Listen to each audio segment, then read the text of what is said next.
keadaan menyadari kemuliaannya, gitu ya, menghormati keagungannya, bersiap mendapatkan karunia-karunia-Nya, dan mengerti betul apa yang harus kita lakukan untuk mendapatkan itu. Nahdlatul Wathon telah diwariskan, akan ku kenalkan pada dunia, karena di dalamnya ilmu, hikmah, dan akhlak mulia. Bismillahirrahmanirrahim. Assalamualaikum warahmatullahi wabarakatuh. Waalaikumsalam warahmatullahi wabarakatuh. Alhamdulillah, alhamdulillah, hamdal hamidin. Wassalatu wassalamu ala sayyidil mursalin wa ala alihi wa sahbihi ajma'in, amma ba'du. Yang saya hormati, yang sama-sama kita banggakan, Ibu Nur Haida, Pak Dodi, dan para pejabat, para pimpinan Otoritas Jasa Keuangan Republik Indonesia, para keluarga besar dari OJK, dan seluruh yang hadir dalam ruang virtual pada siang hari ini dalam rangka Tarhib Ramadan. Mudah-mudahan Bapak Ibu dan kita semua selalu dalam pemeliharaan Allah Subhanahu wa taala. Alhamdulillah, yang pertama tentu syukur kepada Allah Subhanahu wa taala. Tadi Bapak Anung dan juga Ibu Nur Haida mengingatkan kepada kita semua bahwa salah satu kesyukuran kita adalah bahwa dalam rentang pandemi 2 tahun lebih bahkan ya, dan sekarang sudah semakin berkurang, alhamdulillah, kita keluar ya dari 2 tahun itu dalam keadaan sehat walafiat. Kalau kita lihat saudara-saudara kita banyak yang telah diwafatkan oleh Allah Subhanahu wa taala ya dengan sebab COVID-19, dan kita berdoa untuk beliau-beliau semua, baik dari keluarga, sahabat, dan seluruh saudara-saudara kita bangsa Indonesia, bahkan seluruh umat manusia ya, yang wafat sebab COVID-19, mudah-mudahan Allah Subhanahu wa taala merahmati mereka semua. Bapak Ibu yang saya hormati dan saya muliakan, dalam Tarhib Ramadan ini sebelumnya ya saya ingin menyampaikan terima kasih, bisa silaturahim kepada teman-teman di OJK. Kalau interaksi saya dengan OJK, Bu Nur Haida, Pak Anung, dan Bapak Ibu, itu sebenarnya cukup lama ya. Sejak masa dulu Pak Mulyaman ya, beliau memimpin OJK, dan beliau saya ingat betul salah seorang yang sangat aktif pada waktu itu untuk membangun membangun jaringan dari masyarakat ekonomi syariah ya di seluruh Indonesia.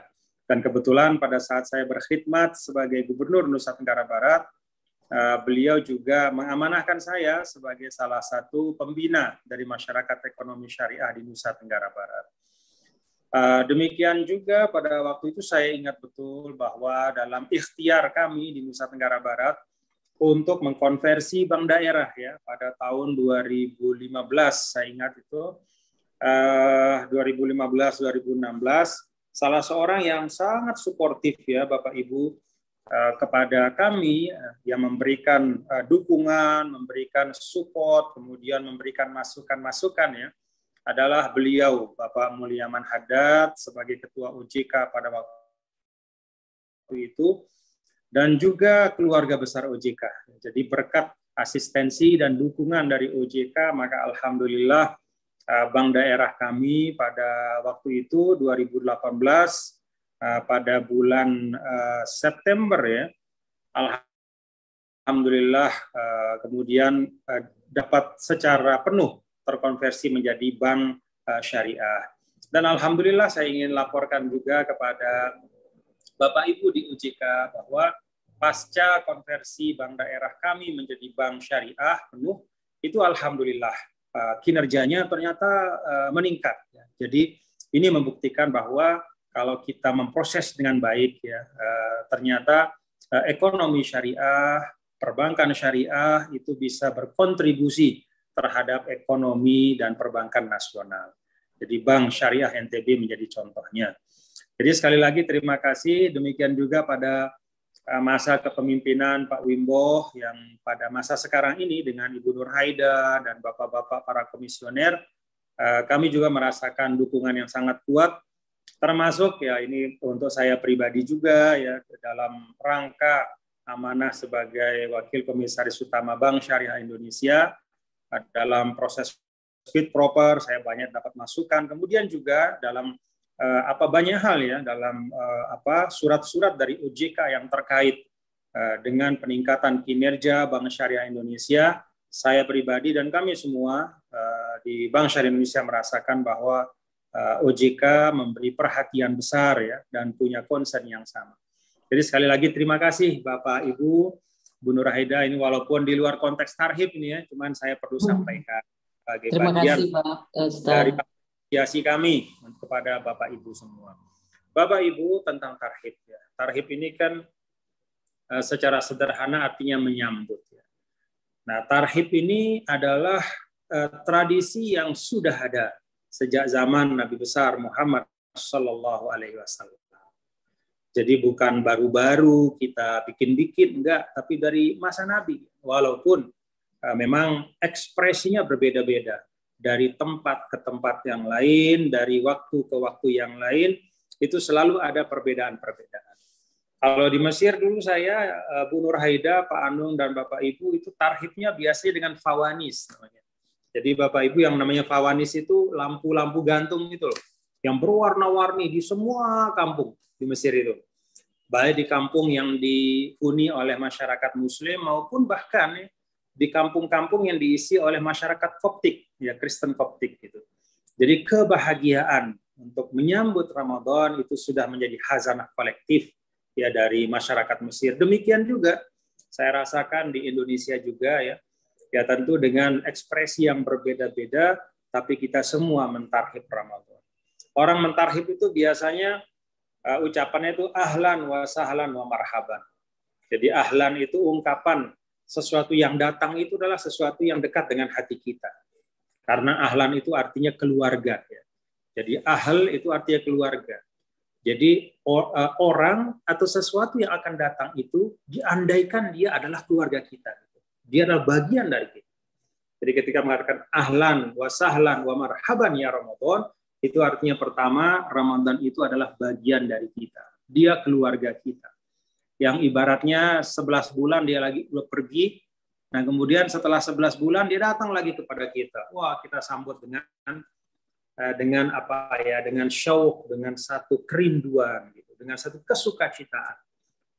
Ahlan wa sahlan. Nah, kalau sahlan itu artinya satu dataran yang rata, yang lempeng gitu. Jadi bukan sesuatu yang menyulitkan, tapi dataran yang lapang yang membuat hati kita juga menjadi senang gitu. Jadi ini juga suatu gambaran dari sikap mental kita ya. Hati kita ketika menerima Ramadan tidak hanya dengan penuh kerinduan, tapi juga penuh dengan kelapangan. Jadi kita lapang betul, senang betul. Ya. Bukan apa-apa, tapi karena Ramadan itu memang datang bukan dengan tangan kosong ya Bapak Ibu, tapi dia datang dengan beragam kemuliaan. Jadi kita menyambut tamu yang membawa hadiah kita sangat banyak. Wa marhaban itu juga kata marhaban dari ar-rahbu, artinya lapang. Nah, ini ucapan yang sering disampaikan oleh Rasul. Ya. Dalam sebuah riwayat disampaikan Rasul menyampaikan marhaban bil mutahhir. Nabi membahasakan selamat datang, duhai Ramadan yang mensucikanku, gitu, yang membersihkan dosa-dosaku. Itu kata Rasul. Jadi ungkapan ini menunjukkan bahwa Nabi saja itu sangat senang dan bersyukur, ya, berbahagia, bergembira datang Ramadan. Nah, karena itu tarhib Ramadan kita ini sesungguhnya mengikuti sunnah dari Nabi besar Muhammad Sallallahu Alaihi Wasallam. Yang kedua yang ingin saya sampaikan, Bapak Ibu, bahwa Ramadan itu syahrul amal. Syahrul amal walaisa syahrun naum wala syahrul kasal. Ramadan itu bulan bekerja, bukan bulan tidur, apalagi bulan bermalas-malasan. Jadi kadang nih Bapak Ibu ya, kita men-setting diri kita ketika masuk Ramadan itu dalam posisi mental atau psikologis ya, agak melambatkan diri kita. Jadi kalau ada hal-hal tugas-tugas amanah di luar Ramadan, itu pada saat Ramadan kita merasa kita boleh mengulur-ulurnya gitu ya, atau membuat ritme yang lebih pelan gitu. Nah, kita lupa bahwa Ramadan itu syahrul amal. Ramadan itu ya, kalau kita renungkan Bapak Ibu, adalah bulan di mana sebagian yang dibolehkan itu kita diminta untuk tinggalkan. Yang dibolehkan itu yang kita tinggalkan sebagian. Makan minum di siang hari, berhubungan suami istri, dan hal-hal yang membatalkan puasa. Bukan kewajiban. Jadi bukan meninggalkan sebagian kewajiban. Jadi kalau kewajiban, justru pada Ramadan itu ditambah dengan yang sunnah. Contoh, sholat kita yang 5 waktu. Pada Ramadan ada namanya qiyamul lail. Jadi tarawih dan juga tahajud, ya, sholat hajat, pokoknya qiyamul lail, ya, bangun malam untuk sholat. Itu kan sunnah. Jadi dari yang 5 waktu, ya, pada Ramadan itu kita diminta untuk nambah secara khusus. Ya. Walaupun di luar Ramadan juga kita diminta untuk menambah amal-amal sunnah, tapi khusus Ramadan itu ada penekanan. Demikian pula, ya, di luar Ramadan itu ada kewajiban, katakanlah zakat, ya, begitu sampai nisab haulnya itu kita tunaikan. Pada Ramadan itu ditambah lagi gitu. Jadi yang wajib tadi kita diminta pada Ramadan itu menambahnya dengan perbanyak sedekah gitu. Dengan kata lain, saya menyampaikan ilustrasi tadi adalah untuk mengingatkan kita bahwa Ramadan itu bukanlah mengurangi sebagian kewajiban kita, tapi justru melatih diri kita untuk menambah, meningkatkan, ya, memperbanyak secara kuantitas, meningkatkan kualitas, ya, dari amal-amal sunnah kita. Mengapa Rasul sampaikan, man tatawwa'a fihi bi khaslatin min khisalil khair kana kaman adda faridah. Satu yang sunnah pada Ramadan itu seperti pahalanya, seperti orang mengerjakan sesuatu yang wajib. Nah, jadi ini yang kedua yang ingin saya sampaikan, Ramadan syahrul amal. Ya, karena itu teman-teman OJK harus tetap pada ritmenya, ya, menunaikan amanahnya gitu. Karena di dalam amanah di OJK itu kan di situ ada kepentingan publik yang sangat besar, ya. Jadi ada hajat-hajat umat yang sangat syarat di dalam proses-proses yang ada di OJK itu. Apalagi OJK memang menangani satu aspek atau satu sektor yang sangat krusial untuk pembangunan dan kemajuan kita sebagai satu umat dan satu bangsa. Itu yang kedua. Yang ketiga yang ingin saya sampaikan, Bapak Ibu, adalah apa sih yang kita perlu siapkan? Kita ini kan tarhib, ahlan, wa sahlan, wa marhaban.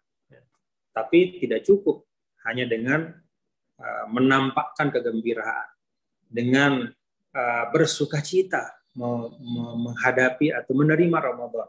Yang paling penting adalah kita tahu persis bagaimana cara menyambut Ramadan dan apa hal-hal yang perlu kita lakukan, ya, ketika Ramadan itu telah menghampiri kita. Pertama, kata ulama, adalah al-istidad az-zahir wal batin. Jadi kita pasang hati kita untuk menyiapkan diri.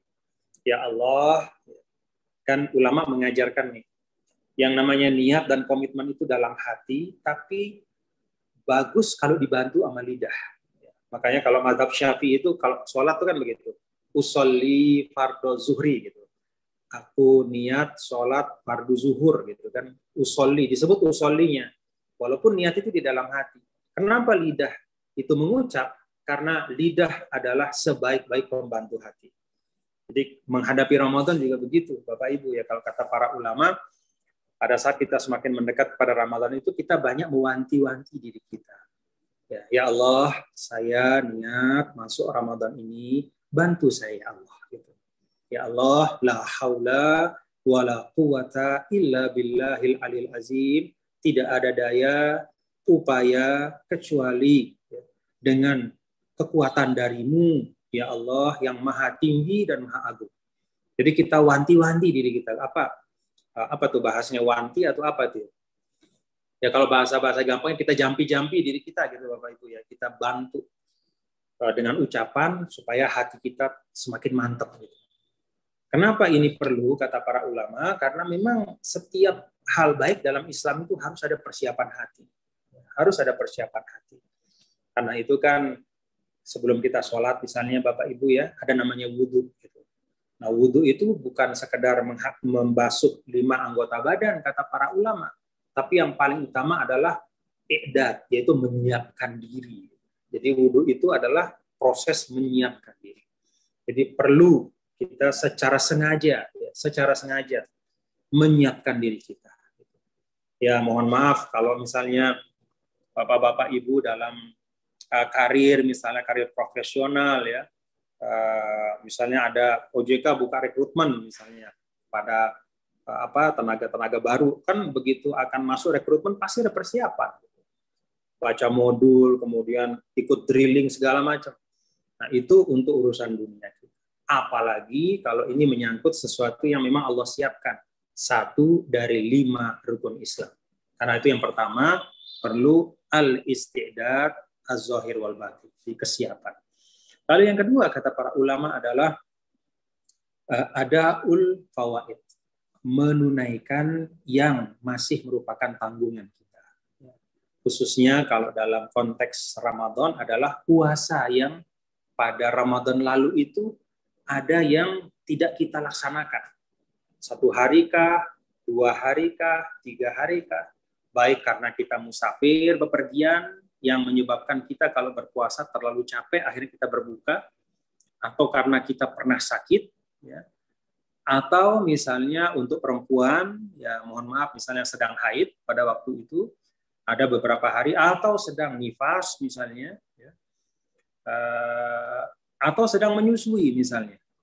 Nah jadi pastikan bahwa kita sudah membayar. Enggak usah pakai kata membayar deh, kita sudah menunaikan tanggungan yang puasa kita pada yang Ramadan yang lalu. Kalau kita ragu, ini masih ada nggak? Ini sudah habis ya atau masih 1 ya misalnya. Nah, kalau kata para ulama, ambil ihtiyatnya. Jadi kalau ragu, ini masih 1 atau sudah habis, ambil pegang yang masih 1 itu. Jadi perlu selesaikan. Nah sekarang nih hari Selasa, masih ada Rabu, Kamis, Jumat. Masih ada Rabu, Kamis, Jumat. Sudah 3 hari untuk jangan-jangan ya kalau saja misalnya masih ada di antara kita yang laki maupun perempuan seperti tadi itu masih ada tanggungan puasa pada Ramadan sebelumnya, selesaikan dalam 3 hari. Itu yang kedua. Kemudian yang ketiga itu adalah kalau kata para ulama, ya, kalau kita punya hutang dan bisa kita tunaikan sebelum puasa, itu bagus. Kalau kita menunaikannya sebelum puasa. Jadi ya sekemampuan kita, ya. Tapi artinya kita prioritaskan. Kenapa? Karena yang namanya hutang itu bukan hanya urusan dunia, dia juga bisa mengganggu proses kita untuk mendekat kepada Allah. Khususnya kalau orang yang mampu tapi tidak menunaikan. Kalau misalnya nggak mampu, kemudian belum bisa menunaikan, ya nggak masalah kan. Tapi kalau dia goni, artinya ada kemampuan dan kecukupan, lalu dia matel itu artinya menunda-nunda, ya pura-pura nggak punya duit misalnya. Matlul goni zulmun, kata Rasul, itu adalah sesuatu kezaliman. Nah, ketika kita mau masuk Ramadan, pastikan agar jangan sampai ada hak-hak orang yang sudah seharusnya kita tunaikan, tapi belum kita tunaikan. Itu yang ketiga, untuk meringankan proses kita masuk ke Ramadan.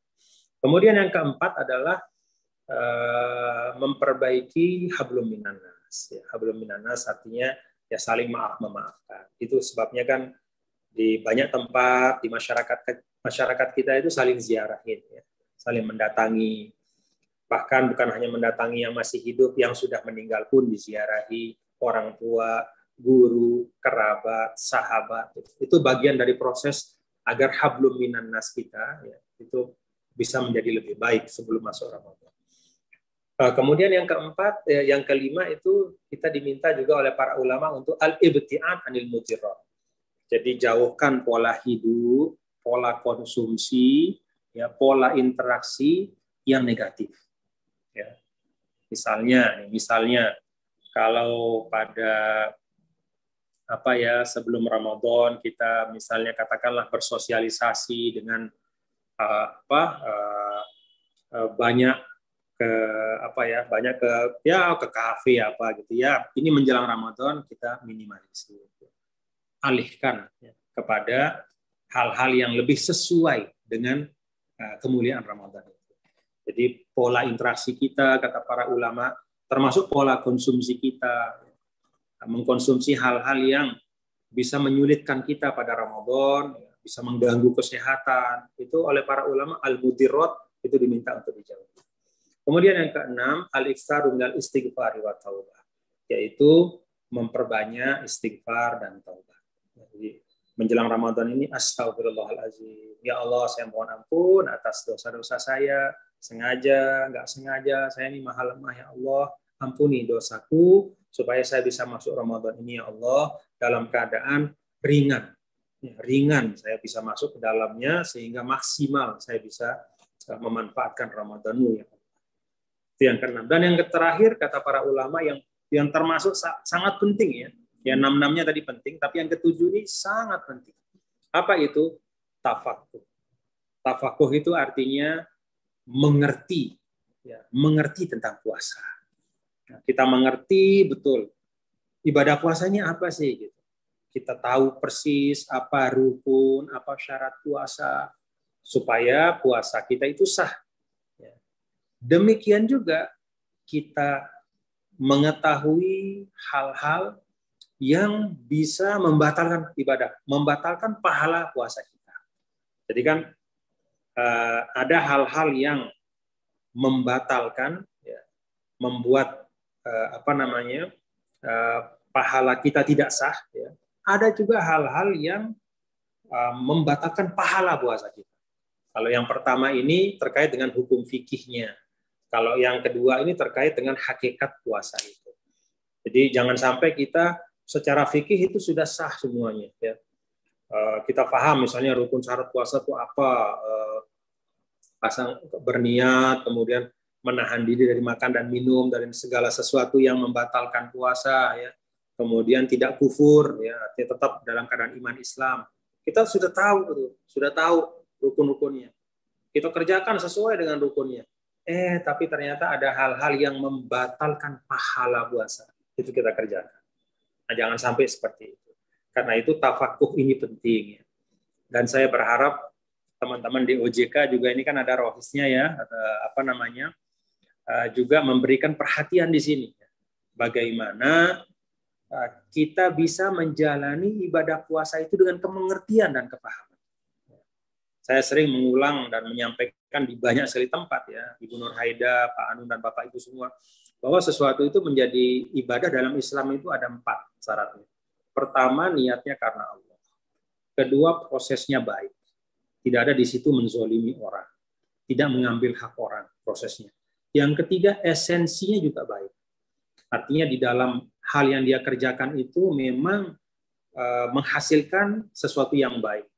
Hal yang memang baik. Perbuatan itu sendiri baik.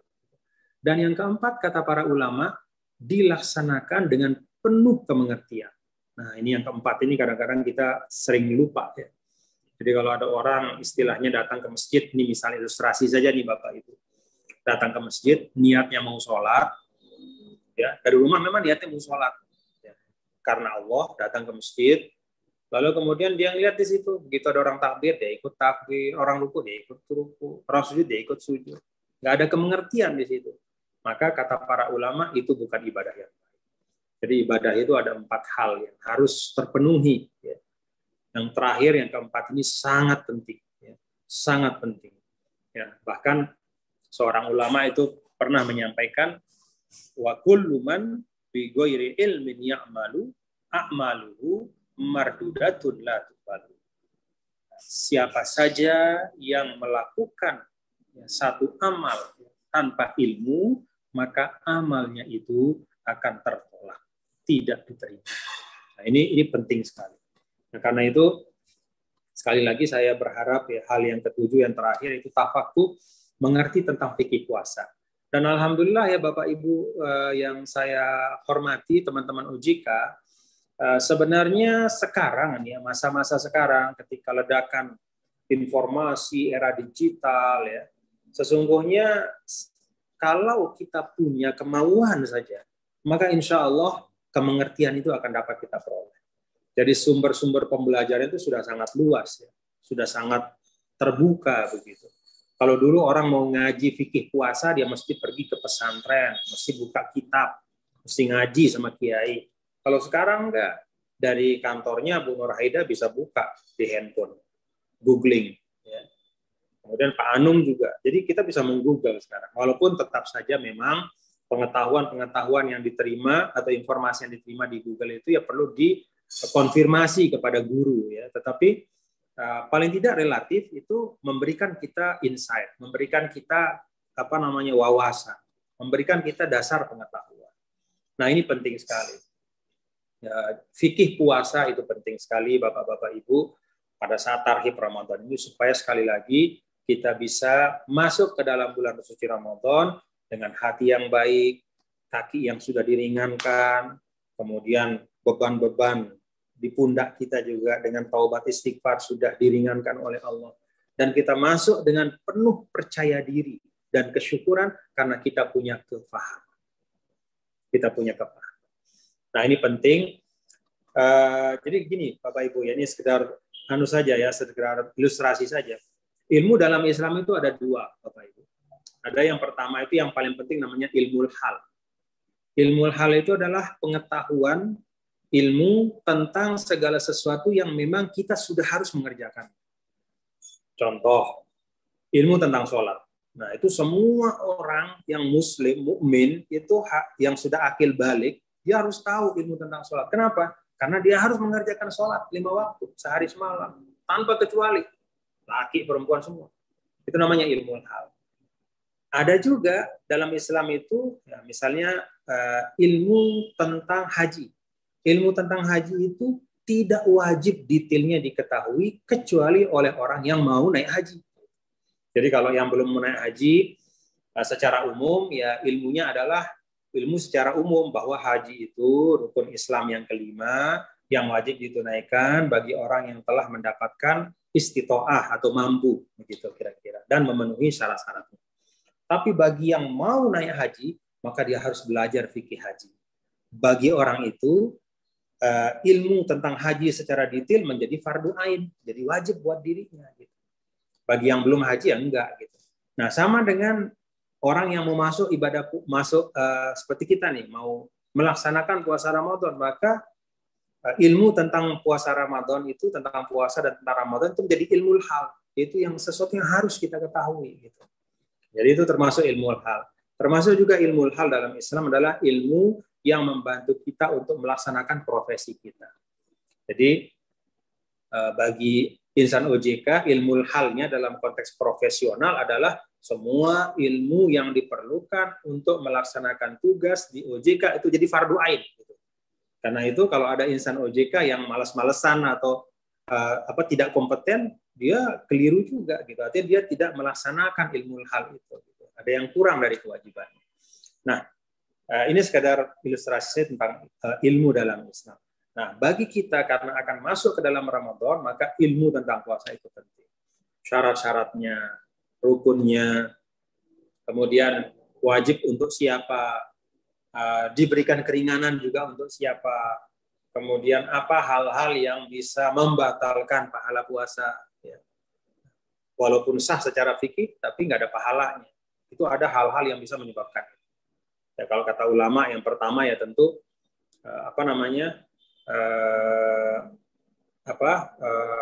meniatkan puasanya bukan karena Allah. Itu yang pertama. Jadi niat puasa itu harus kita jaga juga Bapak Ibu. Ya. Bukan hanya kita niatkan pada malam sahur ya untuk puasa nawaitu shauma ghadin lalu selesai, enggak, tapi kita jaga. Jadi sepanjang hari puasa kita jaga lillahi ta'alanya. Gitu. Jadi bukan puasa ini adalah untuk Allah, bukan untuk manusia. Itu yang pertama. Jadi kalau bergeser niat itu pahalanya hilang. Yang kedua itu Rasul sampaikan ada 5 hal ya. Di antara banyak hal di antara hal-hal lain ya, yang bisa membatalkan pahala puasa. Apa itu? Al-ghibah. Nah, ghibah, ngomongin orang. Jadi ngomongin orang pada Ramadan itu yuhbitus thawab, itu merontokkan pahala. Dia sah, ya. Dia sah, nggak batal dalam arti dia nggak harus qada lagi gitu. Jadi hari itu puasanya dihitung sebagai puasa yang sah secara fikih. Dia nggak harus mengulangnya gitu. Tapi pahalanya nggak ada. Buat apa juga, Bapak Ibu? Nah, karena itu jangan menggibah. Ya, jangan kita ngomongin kejelekan orang. Lalu yang kedua namimah. Ya, namimah itu artinya memfitnah.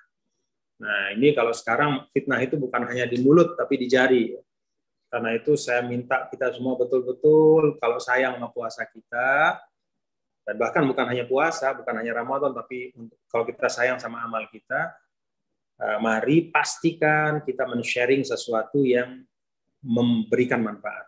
Jadi jangan men-sharing sesuatu yang di situ ada kebohongan, di situ ada fitnah, di situ ada provokasi, di situ ada kebencian. Nggak usah. Sayang puasa kita, sayang amal kita. Yang kedua, an-namimah, memfitnah ya, memprovokasi. Yang ketiga itu al-kazib, berdusta. Jadi dalam ibadah puasa itu pastikan ikhtiarkan supaya kita mengucapkan yang hak saja, yang baik, yang benar. Ya, ini larangan di setiap saat ya. Di luar puasa juga nggak boleh kita bohong. Cuman kalau kita bohong pas lagi puasa, itu bikin amal kita itu hilang pahala. Sayang. Yang keempat itu an-nazar bisyahwah. Jadi jaga mata ya. Jaga mata, jangan melepaskan hawa nafsu mata, artinya melihat hal-hal yang tidak dibolehkan. Di luar puasa juga nggak boleh. Cuman ketika puasa itu meruntuhkan. Kemudian yang kelima itu al-yaminul kazibah. Ya. Sumpah palsu. Sumpah palsu atau persaksian palsu, pengakuan palsu, ya, itu juga merontokkan ibadah puasa kita, pahalanya. Nah ini harus kita mengerti Bapak Ibu ya, supaya sekali lagi kita bisa masuk ke dalam Ramadan dalam keadaan menyadari kemuliaannya, gitu ya, menghormati keagungannya, bersiap mendapatkan karunia-karunianya, dan mengerti betul apa yang harus kita lakukan untuk mendapatkan itu. Mungkin itu saja yang dapat saya sampaikan, dan tentu kalau kita bisa melaksanakan dengan baik ya, Ramadan ini pada akhirnya pasti akan mendekatkan kita satu sama lain. Ya, jadi kalau dalam hadis itu kata Rasul, al-arwah junudun mujannadah, ma ta'arafa minha ikhtalaf wa ma tanakara minha ikhtalaf. Jiwa-jiwa manusia itu ibarat berada dalam barisan-barisan. Yang satu jiwanya, ya, orientasinya satu, ya, senang pada yang baik. Kemudian pada saat Ramadan juga punya visi yang sama, bagaimana memakmurkan Ramadan, menghidupkannya dengan kebaikan, maka dia akan menyatu, akan menjadi dekat satu sama lain. Sedangkan yang beda, ya, walaupun duduk bersama dalam satu forum, tapi kalau hatinya beda, ya, visinya nggak sama, itu kata Rasul, ikhtalaf, dia pasti akan misah. Jadi teman-teman di OJK saya ajak, satukan visi, pandang Ramadan ini sebagai opportunity untuk mendapatkan demikian banyak kemuliaan, rahmat Allah, maka nanti Allah akan dekatkan hati kita semua. Terima kasih. Wallahu muwaffiq wal hadi ila sabilir rasyad. Assalamualaikum warahmatullahi wabarakatuh.